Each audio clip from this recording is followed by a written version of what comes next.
آج کی آیات بینات میں یوں کہیے کہ اس کے بعد اپنے ان بندوں کا خصوصاً ذکر فرمایا کہ ان کی عادات یا ان کے اقوال کیا ہیں۔ اگر ان کے اوپر کوئی ایسا برا وقت آئے، کوئی ایسی مصیبت آئے، پریشانی آئے، تو وہ کیا کہتے ہیں؟ صبر تو کرتے ہیں، لیکن صبر کا انداز کیا ہوتا ہے، اور پھر اس کے اوپر اللہ رب العزت کی طرف سے ان کے لیے انعام کتنا بڑا ہے، یہ ذکر ہوا آج کی ان آیات بینات میں۔ فرمایا کہ الذین اذا اصابتهم مصیبۃ قالوا انا للہ وانا الیہ راجعون، ان لوگوں کی صفات یہ ہیں کہ جب ان پر کوئی مصیبت پڑے تو وہ کہیں ہم اللہ کے مال ہیں اور ہم کو اسی کی طرف لوٹنا ہے۔ اولئک علیہم صلوات من ربہم ورحمہ، یہ لوگ ہیں کہ جن پر ان کے رب کی طرف سے درودیں ہیں اور رحمت ہیں، اور یہی لوگ ہیں جو اوپر ہدایت کے ہیں، راہ ہدایت کے ہیں۔ اب اس آیت میں خاص طور پہ وہ کلمات کا ذکر ہوا کہ جو عموماً ہم سنتے بھی رہتے ہیں، پڑھتے بھی رہتے ہیں۔ آج خصوصاً سماعت فرمائیے کہ یہ کتنے عظیم جملے ہیں۔ پہلی بات تو یہ ہے کہ جو شخص دکھ اور تکلیف میں صبر سے کام لیتا ہے، تو حضرت ابو سعید رضی اللہ تعالی عنہ، یہ مسلم شریف کے حدیث پاک ہے کہ حضور علیہ الصلوۃ والتسلیم نے، حضرت ابو سعید رضی اللہ تعالیٰ عنہ یہ حدیث پاک روایت کرتے ہیں کہ حضور علیہ الصلوۃ والتسلیم نے ارشاد فرمایا کہ جب کسی بندے کو کوئی بیماری پہنچے، کوئی دکھ تکلیف پہنچے، اور اس کے بعد وہ کوئی شخص اس کی تیمارداری کرنے آئے، عیادت کے لیے آئے، اس کی بیمار پرسی کے لیے آئے، اور وہ شخص ان کے اوپر میرے شکوے نہ کرے۔ کچھ لوگ ایسے ہوتے ہیں نا کہ جو شکوے شکایتیں، بس یہ تکلیف وہ تکلیف، یہ مسئلہ وہ مسئلہ، اور نا شکری کی باتیں، بس میں ہی رہ گیا تھا بیمار کرنے کے لیے، تو ایسی ایسی باتیں، یعنی نا شکری، نا امیدی، یہ باتیں نہ کرے۔ حضور فرماتے ہیں کہ جو شخص تیمارداری کرنے والے کے سامنے اللہ کی شکایتیں نہ کرے اور وہ صبر سے کام لے، تو اس کی جزا میں اب دو صورتیں ہیں، یا وہ شخص تندرست ہو جائے گا یا تندرست نہیں ہوگا، آگے اللہ کو پیارا ہو جائے گا، دو ہی صورتیں۔ تو حضور نے فرمایا کہ جو شخص شکایت نہ کرے، یعنی اس حالت میں بھی صبر سے کام لے اور اللہ کی حمد بیان کرے، اس کے لیے انعام یہ ہے کہ اگر تو اس کی زندگی باقی ہے، وہ تندرست ہوگا، تو اللہ رب العزت اس کی زندگی کے اندر برکت عطا فرما دیتا ہے، اس کے خون کے اندر، اس کے جسم کے اندر، حتیٰ کہ لفظ ہیں کہ اس کے گوشت میں اللہ رب العزت نئی توانائی بخش دیتا ہے، اس کے اندر طاقت اور توانائی اور برکت ڈال دیتا ہے۔ اور اگر وہ شخص دنیا سے جا رہا ہے، اس کی زندگی یہاں پوری ہو رہی ہے، تو حضور نے فرمایا کہ جب وہ دنیا چھوڑ کر جائے گا تو اللہ کی رحمت کے سائے میں جائے گا، یہ اس کے لیے انعام ہے۔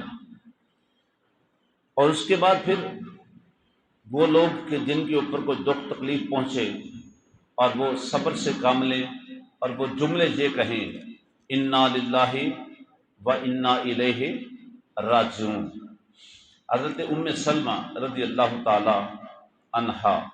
اس حدیث پاک کو روایت کرتی ہیں کہ یاد رکھیں کہ جو شخص دکھ اور تکلیف کے اندر یہ جملے کہتا ہے، کون سے؟ انا للہ و انا الیہ راجعون، جو شخص یہ جملے کہتا ہے، حضور نے فرمایا کہ ایک مقام پہ فرمایا کہ یہ وہ جملے ہیں جو مجھ سے پہلے کسی اور امت کو نہیں ملے، اللہ نے یہ جملے میری امت کے لیے ارشاد فرمائے، میری امت کے لیے عطا فرمائی ہیں کہ جب انہیں کوئی دکھ اور تکلیف پہنچے تو وہ یہ پڑھا کرے انا للہ و انا الیہ راجعون۔ عموماً آپ نے دیکھا ہوگا کہ جب کبھی بھی کوئی فوتگی کی اطلاع ملے یا اعلان ہوتا ہے تو اس کے ساتھ یہ پڑھا جاتا ہے۔ یہ فرمان رسول ہے کہ جب تمہیں کوئی دکھ تکلیف پہنچے تو پڑھا کرو انا للہ و انا الیہ راجعون، حتیٰ کہ تمہاری کوئی چیز گم ہو جائے تو اس کو اگر تلاش کر رہے ہوں تو تب بھی کیا پڑھا کرو انا للہ و انا الیہ راجعون، انشاءاللہ ان کلمات کی برکت سے وہ چیز مل جاتی ہے۔ جب کوئی چیز ڈھونڈ رہے ہوں، تلاش کر رہے ہوں تو اس وقت یہ پڑھا کریں۔ حضور نے فرمایا کہ یہ وہ کلمات ہیں جو اللہ نے خاص مجھ پہ نازل کی اور میری امت کے لیے یہ تحفہ عطا فرمائے۔ تو جب کوئی شخص دکھ اور تکلیف میں، مصیبت میں یہ کلمات پڑھتا ہے، حضور علیہ الصلوۃ والتسلیم نے فرمایا کہ اللہ اس کا بہتر نعم البدل عطا فرماتا ہے۔ بڑی قابل غور بات ہے، اللہ اس کے لیے بہتر نعم البدل عطا فرماتا ہے۔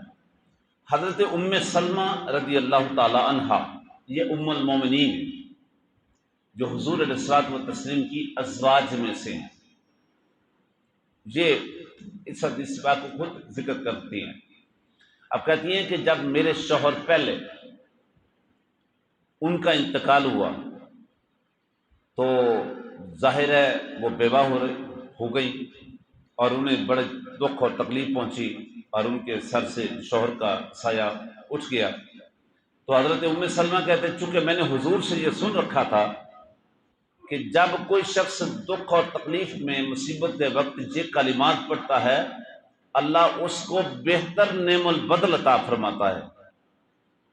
تو حضرت ام سلمہ کہتی ہے کہ جب میرے شوہر کا انتقال ہوا تو اس وقت میں یہ کہہ رہی تھی کہ ابو سلمہ سے، میرے شوہر سے بہتر کون ہو سکتا ہے، لیکن میں نے چونکہ حضور سے یہ سن رکھا تھا اس لیے میں بدستور یہ کلمات پڑھتی رہی انا للہ و انا الیہ راجعون، انا للہ و انا الیہ راجعون، یہ کلمات پڑھتی رہی چونکہ حضور کا فرمان تھا کہ اللہ اس سے بہتر نعم البدل عطا فرماتا ہے، اس لیے میں یہ کلمات پڑھتی رہی۔ ساتھ میں ذہن میں یہ بات تھی کہ ابو سلمہ سے بہتر کون ہو سکتا ہے، ابو سلمہ سے بہتر کون ہو سکتا ہے، لیکن آپ جب یہ کلمات پڑھتی رہی، حضرت ام سلمہ کہتی ہیں مجھے اس بات اور حضور کے اس فرمان کا تب پتہ چلا کہ چونکہ حضور نے فرمایا کہ جو شخص مصیبت کے وقت یہ پڑھتا ہے اللہ اس کو بہتر نعم البدل عطا فرماتا ہے، لیکن میرے ذہن میں کوئی بہتر نعم البدل تو ہے نہیں تھا، لیکن مجھے ان کلمات کی برکت کا اس دن پتہ چلا جب میں حضور کے حرم میں حضور کی بیوی کے طور پہ آ گئی۔ حضور میرے لیے شوہر ثابت ہوئے اور میرا عقد، میرا نکاح حضور سے ہوا، تو تب مجھے ان کلمات کی برکت کا پتہ چلا کہ ام سلمہ تو کہتی تھی کہ ابو سلمہ سے بہتر کون ہو سکتا ہے، لیکن تو نے یہ کلمات پڑھے، دیکھ اللہ نے اس کی برکت سے تمہیں امام الانبیاء کی زوجہ بنا دیا ہے۔ حضور علیہ الصلوۃ والتسلیم کے نکاح میں آئیں، آپ کے عقد میں آئیں اور وہ ام المومنین، مومنوں کی ماں ٹھہری۔ اتنی بڑی جزا، اتنا بڑا بدلہ ان کو ملا۔ اور امام سیوطی کہتے ہیں کہ تمہیں چھوٹی تکلیف پہنچے یا بڑی پہنچے، دکھ تکلیف پہنچے تو اس وقت یہ کلمات پڑھا کرو، اللہ اس مصیبت میں سے تمہیں نکال دیتا ہے۔ آپ فرماتے ہیں یہاں تک کہ اگر کسی کی رسی ٹوٹ جائے یا رسی گم ہو جائے تو یہ بھی مصیبتوں میں سے ایک مصیبت ہے کہ ایک ضرورت کی چیز تھی وہ نقصان ہو گئی، اس وقت بھی یہ کلمات پڑھا کرو انا للہ و انا الیہ راجعون۔ حضرت عبداللہ ابن عمر رضی اللہ تعالیٰ عنہ، آپ ایک حدیث پاک روایت فرماتے ہیں کہ جو شخص یہ 4 کلمات 4 وقتوں میں پڑھتا ہے اللہ اس کے لیے جنت کو واجب کر دیتا ہے۔ کتنے کلمات؟ 4 کلمات 4 وقتوں میں پڑھتا ہے اللہ اس کے لیے جنت کو واجب کر دیتا ہے۔ پہلا یہ ہے کہ جو شخص اپنی زبان کی حفاظت کرے لا الہ الا اللہ کے ساتھ، یعنی اس کی زبان پہ کلمہ جاری رہے، وہ کلمے کا ورد کرتا رہے، کلمے سے اپنی حفاظت کرے، ایک وہ کام۔ دوسرا وہ شخص کہ جب اسے تکلیف پہنچے، دکھ پہنچے، تو وہ اپنی زبان سے یہ کلمات پڑھے انا للہ و انا الیہ راجعون۔ تیسرا وہ مقام کہ جب کسی شخص کو کوئی نعمت ملے، اللہ کی طرف سے کوئی انعام ملے، کوئی نعمت ملے، تو وہ اپنی زبان سے کہا کرے الحمدللہ رب العالمین۔ اور تیسرا وہ مقام یا تیسری وہ جگہ کہ جب بندے سے کوئی گناہ سرزد ہو جائے تو وہ اپنی زبان سے پڑھا کرے استغفر اللہ الذی لا الہ الا هو اتوب الیہ۔ جب یہ کلمات اپنی زبان کو لا الہ الا اللہ سے تر رکھے، مصیبت کے وقت انا للہ پڑھے، اور انعام کے وقت وہ الحمدللہ پڑھے، اور گناہ کے بعد وہ استغفر اللہ پڑھے، حضرت عبداللہ ابن عمر کہتے ہیں اللہ اس کے لیے جنت کو واجب کر دیتا ہے، اس کے لیے جنت کو آسان کر دیتا ہے۔ تو اس لیے آیت نمبر 156 کے اندر یہ کلمات وہ ہیں کہ جو اللہ نے خاص امت مصطفیٰ کو عطا فرمائی ہیں۔ الذین اذا اصابتہم، یہ ایمان والوں کی صفات پر ہوا کہ یہ وہ ہیں اذا اصابتہم مصیبت، جب انہیں کوئی مصیبت پہنچتی ہے تو وہ کہتے ہیں انا للہ و انا الیہ راجعون، بے شک ہم بھی اللہ کے ہیں، ہم بھی اللہ کی الیہ راجعون، اور بے شک ہم کی بارگاہ میں ہیں۔ اور یہ حقیقت ہے، اقرار کرے یا انکار کرے اس سے کوئی فرق نہیں پڑتا، ہر شخص کی بارگاہ میں اٹھنا ہے، ہر شخص کی بارگاہ میں جانا۔ انعام اگلی آیت میں ہوا 157 میں کہ اولئک علیہم صلوات من ربہم ورحمہ، یہی وہ لوگ ہیں کہ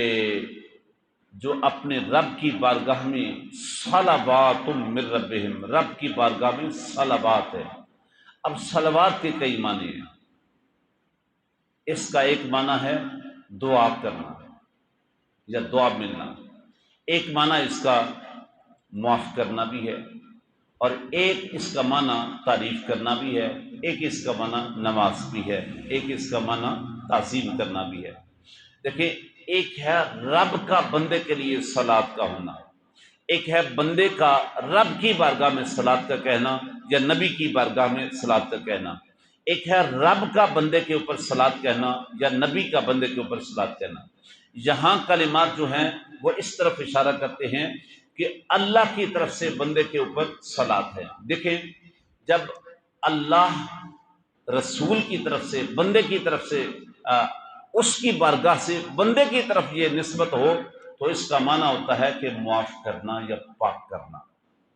جب اللہ اپنے بندے کے اوپر صلات کہے تو اس کا مطلب کیا ہے کہ بندے کو معاف کرنا یا بندے کو گناہوں سے پاک کرنا ہے۔ جب بندہ رب رسول کی بارگاہ میں یہ کرے تو پھر اس کا معنی بنے گا تعریف کرنا یا تعظیم کرنا۔ یہاں اللہ نے فرمایا اولئک علیہم صلوات من ربہم ورحمہ، ان لوگوں کے اوپر اللہ کی طرف سے صلوات ہے، یعنی اللہ کی طرف سے ان کے لیے پاکیزگی کا اعلان ہے اور ان کے لیے نعمت خدا بندی کا اعلان ہے، ورحمۃ، اور دوسرا ان کے لیے اللہ اپنی رحمتوں کی نشاور کرتا ہے، یعنی وہ اللہ کی رحمت میں ہیں اور اللہ کی طرف سے انعام کردہ پاکیزگی میں ہیں۔ وَأُولَٰئِكَ هُمُ الْمُهْتَدُونَ، اور یہی وہ لوگ ہیں جو اس کی بارگاہ میں ہدایت یافتہ ہیں۔ اللہ اکبر، جن کے ہدایت یافتہ ہونے کا خود رب اعلان کرے تو ذرا ان کا کام کیا ہو۔ اللہ عزت کی ہدایت بجنات میں جو کچھ پڑھا اس پر ہم کی توفیق عطا فرمائے۔ آمین۔